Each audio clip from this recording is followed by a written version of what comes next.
وفاقی وزیر خزانہ اسحاق ڈار کے خلاف اثاثہ جات ریفرنس کی سماعت احتساب عدالت میں جاری ہے۔ احتساب عدالت کے جج محمد بشیر نیب کی جانب سے دائر آمدن سے زائد اثاثے بنانے کے ریفرنس کی سماعت کر رہے ہیں۔ سماعت شروع ہوئی تو اسحاق ڈار کے وکیل خواجہ حارث نے اپنے موکل کی حاضری سے استثناء کی درخواست کی اور عدالت کو بتایا کہ اسحاق ڈار کو آج کابینہ ڈویژن کی اہم میٹنگ میں جانا ہے۔ اس موقع پر نیب کے پروسیکیوٹر عمران شفیق نے استثناء کی درخواست کی مخالفت کرتے ہوئے کہا کہ ملزم کے لیے عدالت کی حاضری سے زیادہ کوئی ڈیوٹی اہم نہیں اور قانون میں کوئی گنجائش نہیں کہ مصروفیت کے باعث استثناء دیا جائے۔ اسحاق ڈار کے وکیل نے موقف اپنایا کہ ہمیشہ کے لیے نہیں، صرف آج آدھے دن کے لیے حاضری سے استثناء مانگ رہے ہیں، جس پر عدالت نے استثناء کے معاملے کو علیحدہ رکھتے ہوئے کارروائی شروع کر دی۔ سماعت کے دوران نیب کے گواہ طارق جاوید نے ای میل کا ریکارڈ پیش کر دیا جسے عدالت نے گزشتہ سماعت پر مانگا تھا، جبکہ 3 صفحات پر مشتمل ای میل کو ریکارڈ کا حصہ بنا دیا گیا ہے۔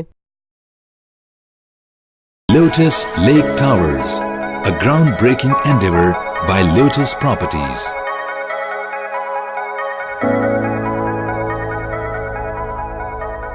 پاکستان بھر میں نمائندگان کا وسیع نیٹ ورک، ہر خبر جاننے کے لیے دیکھتے رہیے TNN TV۔